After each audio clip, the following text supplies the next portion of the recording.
विजय तिलक।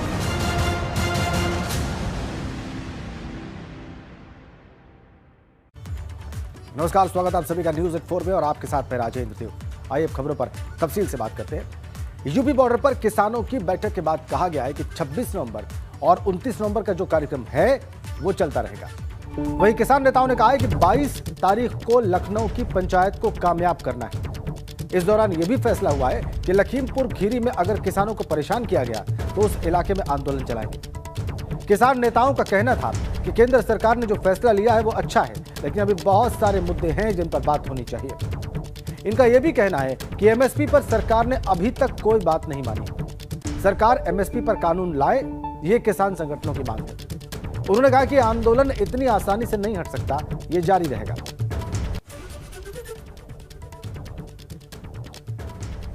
किसानों की इच्छा क्या है अभी फिलहाल वो हमने आपकी स्क्रीन पर रखी है। एमएसपी गारंटी कानून बनाने की मांग है इनकी। एमएसपी पर रुख साफ करे सरकार, ये कह रहे हैं किसान। अभी भी बिजली संशोधन बिल को वापस लिया जाए। इसके अलावा किसानों के खिलाफ जो मुकदमे हैं उनको वापस लिया जाए पूरे देश में। संसद में कानून लाकर कानून को रद्द किया जाए। वैसे इसकी घोषणा कल प्रधानमंत्री ने कर दी है। एमएसपी गारंटी कानून बनाने की मांग की गई है। ये किसानों की चाहत है अभी फिलहाल।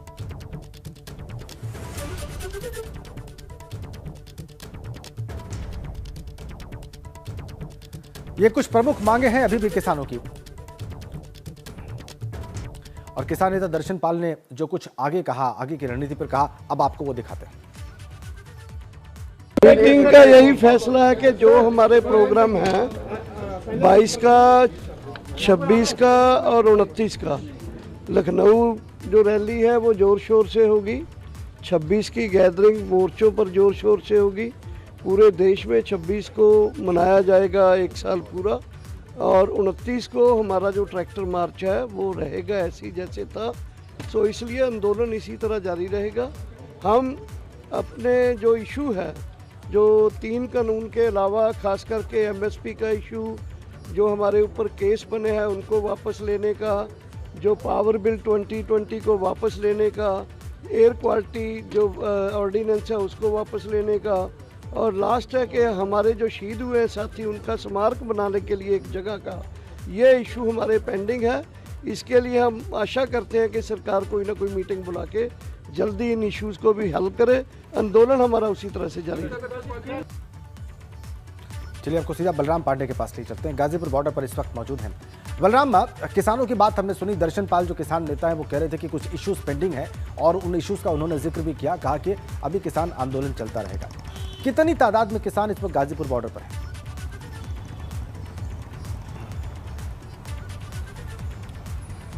देखिए, जिस वक्त देश के प्रधानमंत्री नरेंद्र मोदी ने ये ऐलान किया कि जो तीनों कृषि कानून है वो वापस लिए जाएंगे, उसके बाद देश के कोने कोने में जो किसान थे उन्होंने जश्न मनाया और कहा कि प्रधानमंत्री जी ने उनकी बात को माना।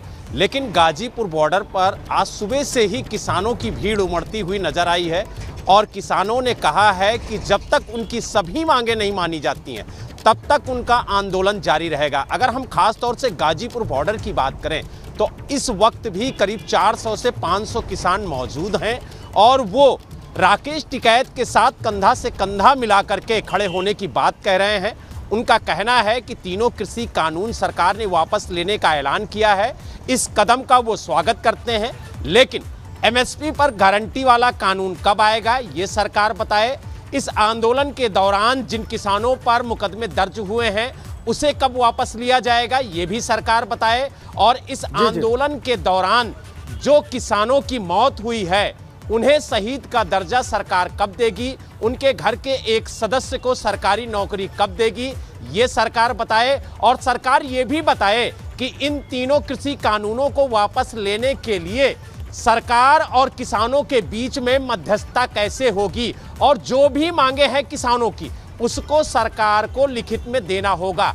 ये मांगे हैं राजेंद्र देव किसानों की, और जब तक ये मांगे पूरी नहीं होती हैं तब तक किसानों का आंदोलन जारी रहेगा। हमने संयुक्त किसान मोर्चे के सक्रिय सदस्य बलदेव सिंह सिरसा से भी बात की। उन्होंने यही कहा कि 22 नवंबर को जो लखनऊ में संयुक्त किसान मोर्चे की महापंचायत है, वो विशाल महापंचायत आयोजित होगी। उसमें हजारों की संख्या में नहीं, लाखों की संख्या में किसान पहुंचेंगे और जिस तरीके से उनके कार्यक्रम निर्धारित थे वो कार्यक्रम बादस्तूर जारी रहेंगे। तो यानी कुल मिला के ये कहा जा सकता है कि किसानों का आंदोलन अभी जारी रहेगा और उनके जो कार्यक्रम प्रायोजित हैं, पूर्व निर्धारित हैं, वो कार्यक्रम होंगे, चाहे वो महापंचायत का हो, चाहे कैंडल मार्च का हो, चाहे 26 नवंबर को जो 1 साल पूरे हो रहे हैं किसान आंदोलन को लेकर के, उसकी तैयारी का हो। तो सभी कार्यक्रम उनके सुचारू रूप से चलेंगे। अब सरकार को सोचना है कि जो किसानों की मांगे हैं उन्हें वो किस नज़र से देखती है, उन्हें पूरा करती है या नहीं करती है। किसानों का कहना है कि सरकार जिस दिन इन वादों को पूरा कर देगी वो उसी दिन घर वापसी हो जाएंगे। अगर सरकार पूरा नहीं करती है तो वो दिल्ली की सीमाओं पर तब तक बैठे रहेंगे जब तक उनकी मांगे पूरी नहीं होती हैं। और उन्होंने कहा कि अभी हम 12 महीने बैठे थे, अगर हमें 12 साल भी बैठना पड़ा तो हम बैठे रहेंगे। तो यानी कुल मिला के ये कहा जा सकता है कि देश के प्रधानमंत्री के ऐलान के बाद अब किसानों की बैठक का दौर शुरू हुआ है और लगातार जो प्रांत इस आंदोलन में शामिल थे उन प्रांतों के जो किसान संगठन है वो बैठक करके अपनी रणनीति तय कर रहे हैं ताकि वो किसान मोर्चे को अपनी बातों को बता सके, उनके सामने रख सके और संयुक्त किसान मोर्चा उन बातों को सरकार के सामने रखे।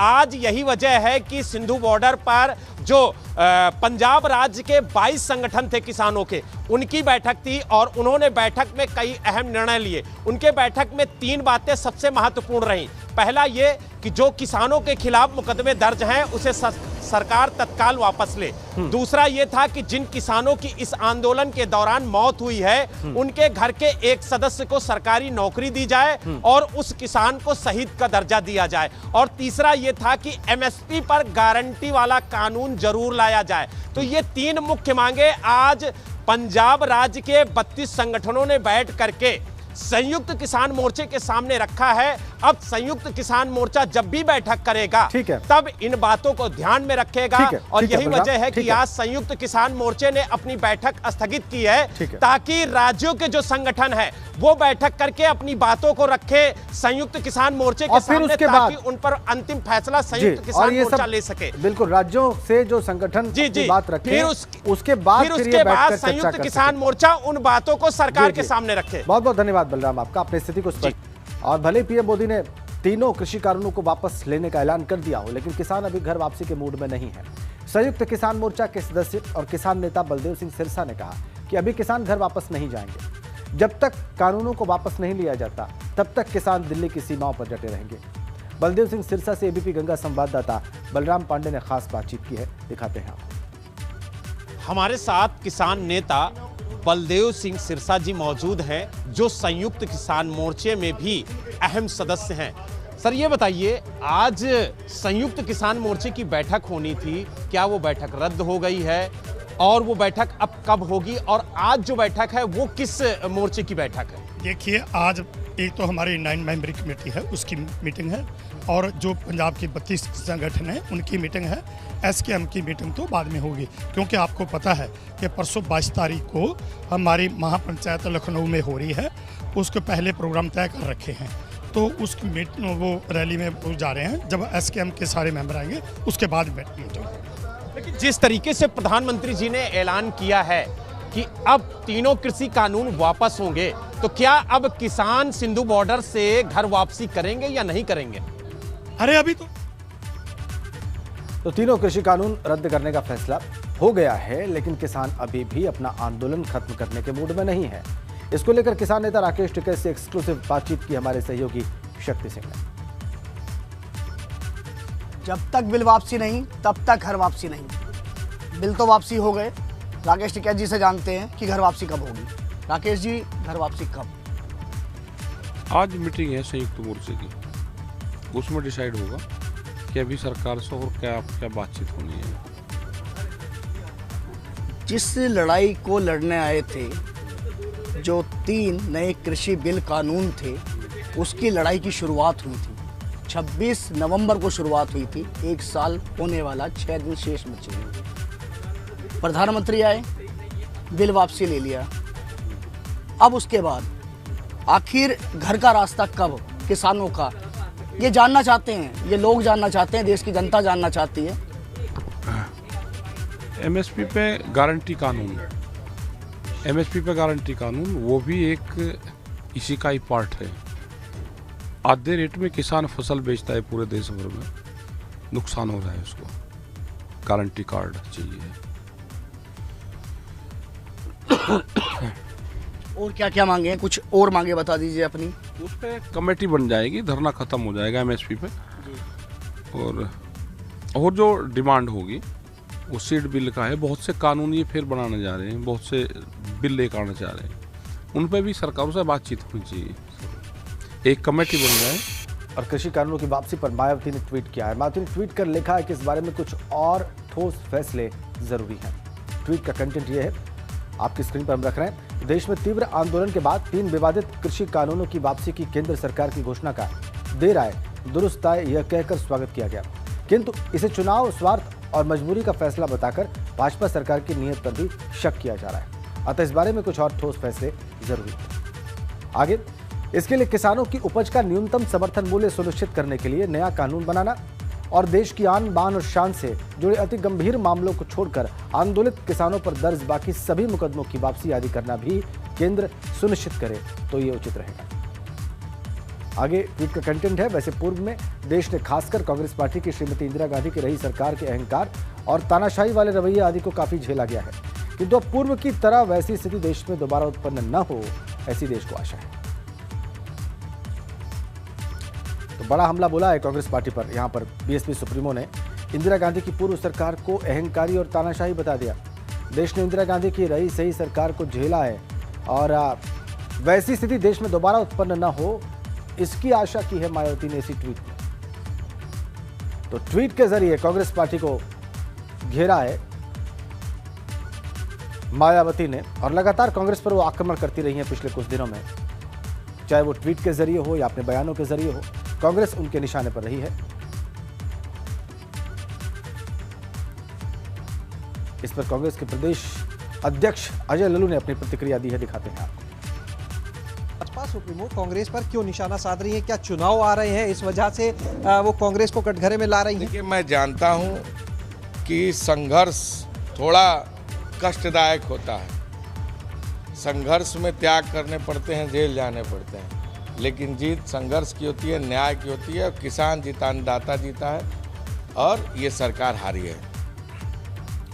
तो कांग्रेस महासचिव प्रियंका गांधी ने प्रधानमंत्री मोदी को पत्र भी लिखा है। इसमें उन्होंने केंद्रीय गृह राज्य मंत्री अजय मिश्रा टेनी को बर्खास्त करने की मांग की। प्रियंका ने कहा है कि पीएम मोदी लखनऊ में डीजी कॉन्फ्रेंस में शामिल हैं, जहां पर वो अजय टेनी के साथ मंच साझा न करें।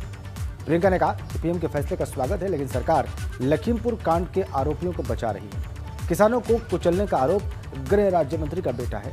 प्रियंका ने कहा कि आरोपी जो है वो गृह राज्य मंत्री का बेटा है। प्रियंका ने कहा कि पीएम लखीमपुर के पीड़ित किसानों को न्याय दिलाए। केंद्रीय गृह राज्य मंत्री श्री अजय मिश्रा टेनी अभी भी आपके मंत्रिमंडल में अपने पद पर बने रहे हैं।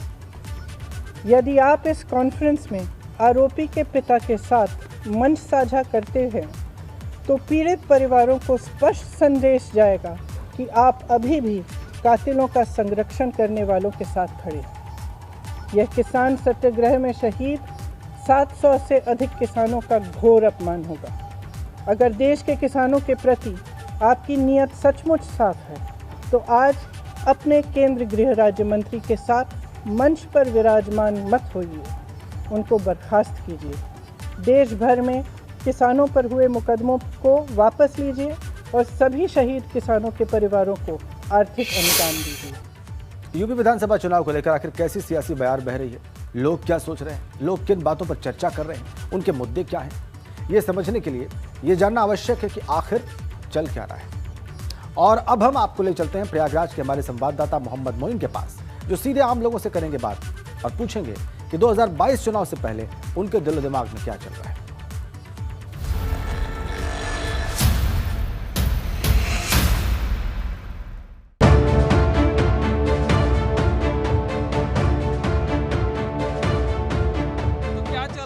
आज हम आ पहुंचे हैं संगम नगरी प्रयागराज के करछना विधानसभा सीट में बबलू पटेल की चाय की दुकान पर।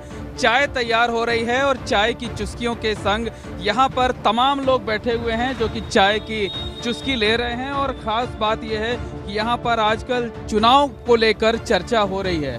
तो क्या चर्चा हो रही है इस बारे में लोगों से जानते हैं, लोगों से बातचीत करने की कोशिश करते हैं, ये समझने की कोशिश करते हैं कि चुनाव को लेकर लोगों का क्या मूड है, लोग किसे लखनऊ भेजना चाहते हैं, लोग इस विधानसभा सीट से किसे अपना जनप्रतिनिधि चुनना चाहते हैं। तो बबलू पटेल की दुकान पर जो लोग मौजूद हैं उनसे बात करते हैं।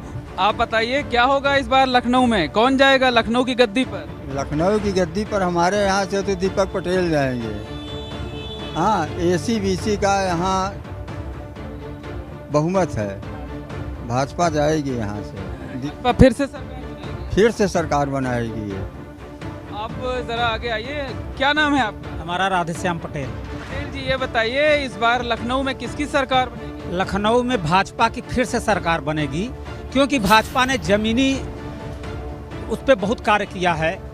आयुष्मान जो किसान बिल वापस ले लिया क्या? इसलिए क्या किसान बिल जो वापस ले लिया वो तो जो है वो अलग बात है, लेकिन जो हमारे क्षेत्र में हम लोगों के यहाँ कार्य किया है हम उसके बल पे दे रहे हैं। इस बार लखनऊ किसको भेजेंगे? लखनऊ इस बार भाजपा नहीं पा रही है।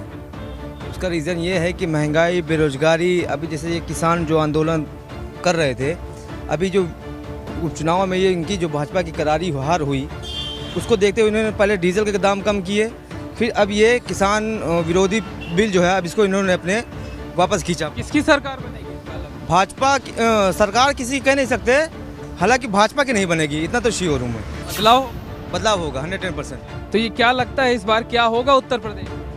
इस बार उत्तर प्रदेश में योगी महाराज की सरकार आएगी, कोई रोक नहीं पाएगा। क्यों आएगी? आखिर क्या कर दिया है? क्या कर दिया है? अरे इतना बढ़िया सरकार चल रही है। गरीब लोग थाने पर जाते थे, FIR नहीं होते थे, और जो मोदी जी ने जो वहाँ से भेज रहे हैं पैसा, अगर 2 रुपया भेजते हैं तो 2 रुपया खाता में आता है पब्लिक के। और इसी बीच में एक बड़ी खबर हमें मिल रही है। लखनऊ दौरे के बाद देहरादून पहुंचे हैं सीएम पुष्कर सिंह धामी। परिसंपत्ति विवाद सुलझाने के बाद देहरादून पहुंचे हैं मुख्यमंत्री पुष्कर सिंह धामी। उनके स्वागत जुलूस वहां पर निकाला जा रहा है। परिसंपत्ति विवाद सुलझाने पर जश्न मना रही है भारतीय जनता पार्टी। 18 नवंबर को लखनऊ में बैठक के बाद यह विवाद सुलझा था। दरअसल 21 साल पुराने यूपी और उत्तराखंड के परिसंपत्ति विवाद के सुलझने को लेकर भाजपा जश्न मना रही है, और इसी को लेकर सीएम धामी का लखनऊ से लौटने पर स्वागत जुलूस निकाला जा रहा है। बड़ी अपडेट देहरादून से। भारतीय जनता पार्टी का स्वागत जुलूस आप देखिए। ये स्वागत जुलूस मुख्यमंत्री पुष्कर सिंह धामी के स्वागत में, जो परिसंपत्ति विवाद का हल करके लौटे हैं लखनऊ से। 21 साल पुराना परिसंपत्ति विवाद उत्तर प्रदेश और उत्तराखंड के बीच में घोषणा की गई है कि इसका हल निकल गया है, और जब वापस देहरादून लौटे हैं मुख्यमंत्री तो ऐसे भारतीय जनता पार्टी ने स्वागत जुलूस निकाला है। एक्सक्लूसिव तस्वीरें आप देख रहे हैं देहरादून से। आप उनके साथ प्रदेश अध्यक्ष मदन कौशिक को भी देख सकते हैं, और इस तरीके से स्वागत किया जा रहा है मुख्यमंत्री का उनकी इस उपलब्धि के लिए, क्योंकि उत्तराखंड बनने के बाद से ये परिसंपत्ति विवाद अभी तक सुलझा नहीं था। इस बीच में कई सरकारें आई, कई मुख्यमंत्री बने, लेकिन ये उपलब्धि मुख्यमंत्री पुष्कर सिंह धामी को मिली है, और इसीलिए भारतीय जनता पार्टी इसका जश्न मना रही है, ये स्वागत जुलूस निकाल रही है, और उसकी एक्सक्लूसिव तस्वीरें इस वक्त आप देख रहे हैं।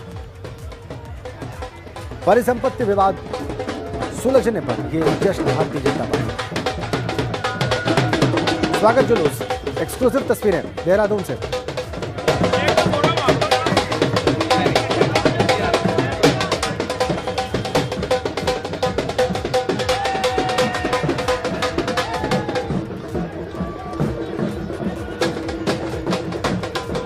भारतीय जनता पार्टी के झंडे लहराए जा रहे हैं उत्साहित कार्यकर्ताओं के द्वारा, जैसा कि आप देख रहे हैं, और कई जगहों पर ऐसा हो रहा है। इस जुलूस, स्वागत जुलूस, कई गाड़ियां भी और उत्साहित कार्यकर्ता भी बड़ी संख्या में भारतीय जनता पार्टी।